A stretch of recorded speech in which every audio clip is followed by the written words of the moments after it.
Hi, I'm Stacy and welcome back to the second video in the Hot Sash Window Summer Series, 12 weeks of window restoration content.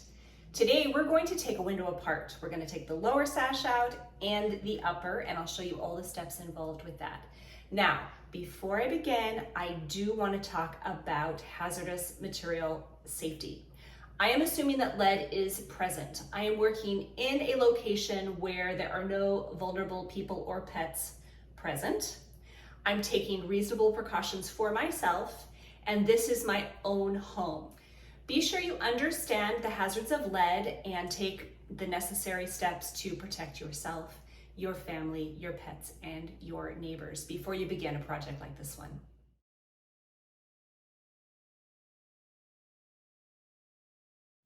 The first thing I'm going to do is remove the interior stops. There's one on this side and also one over here. Mine are screwed on, which is kind of nice, but some of you might find that the interior stops at your house are nailed on instead. Removing them is going to be the same whether they're screwed or nailed. You just have a different fastener to remove first.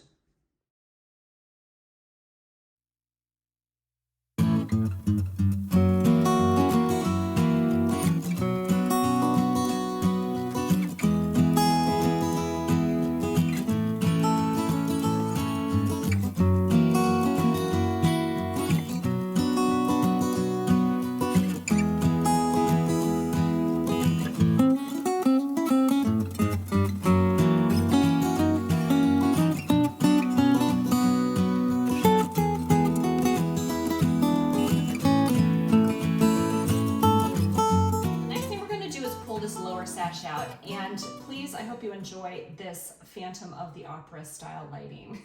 It's impossible to find a location in this house where you can see me and the work I'm doing at the same time. I've taken off all of my safety gear just so you can hear me, and I'm going to show you a little bit of what I'm doing, and then I'm going to put it back on and do the rest of the work. So this sash comes up pretty nicely, and now it swings free. And this rope, my sash cord, is already broken, so I don't have much of anything to do.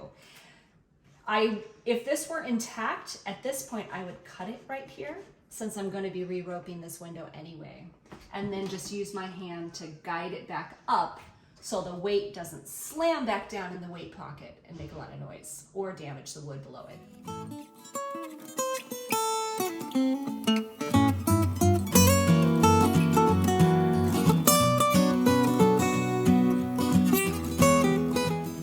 Sash out, it's time to take the upper out, and I'll be honest with you, this is the hardest part of this project.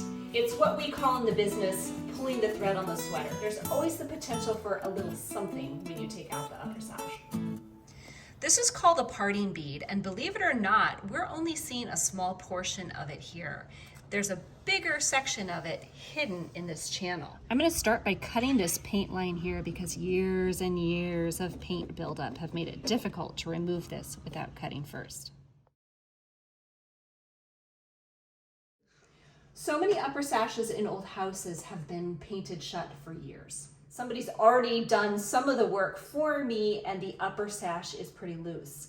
But there is a chance that you will also need to cut the paint line here between the parting bead and the sash. Once those paint lines are cut, I'm going to use these pliers, which are sheet metal pliers, sometimes called duck-bill pliers, to grab onto that parting bead and rock it back and forth and try to get it to come out of the channel. Ooh, there it is.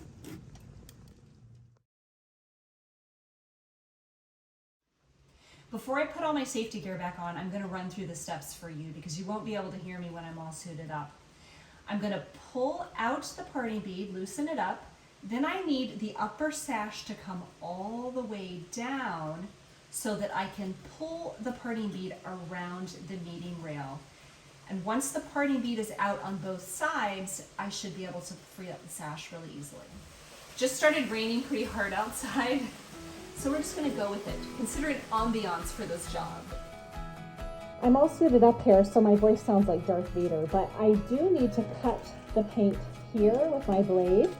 And then probably do a series of taps with this hammer and hive tool to loosen this upper sash so that I can pull it all the way down.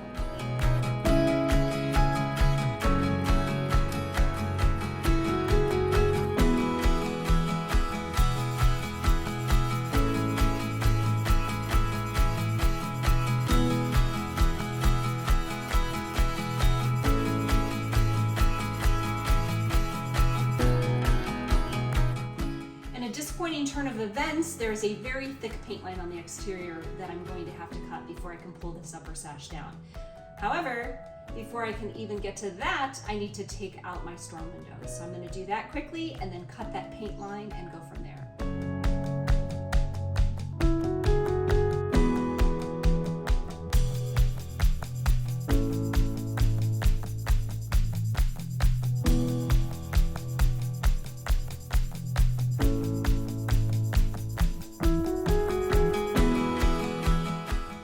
So I've made an executive decision. It turns out that I am too short to reach the uppermost part outside without dangerously hanging out the window. So instead, I'm going to sacrifice one side of parting bead. Now, in a perfect world, I would keep both pieces intact and I would restore those, but I do know how to make parting bead. We'll be doing that this summer, and I'm going to let one of these pieces go in the interest of my personal safety up here on the second floor.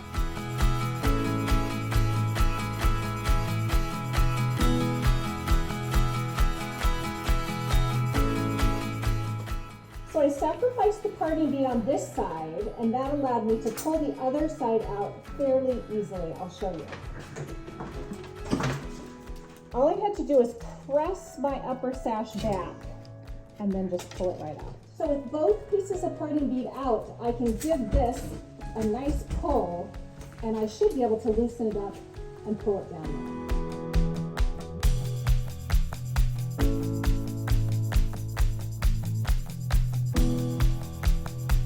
Discovered something important, and this may happen at your house too. There were no sash ropes. They were either removed or maybe they broke a long time ago and they're inside the weight pocket.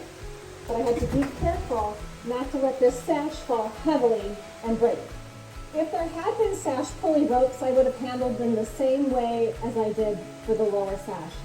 Just swing it out, cut it off, and follow the rope back up to the pulley. Now that the upper and lower are out, I'm going to wrap them up and take them to my workshop. Then I'm going to put the storm window back in to protect the jamb. And finally, I'm going to suit up again in my safety gear so that I can clean up this whole area with my HEPA shop vac and then wet mop and get rid of any potential lead dust. Thanks for following along. I already have an old video here on YouTube about how to restore a jamb. I'll be making a new one this summer, but if you're anxious to get started, you can find that one on my channel.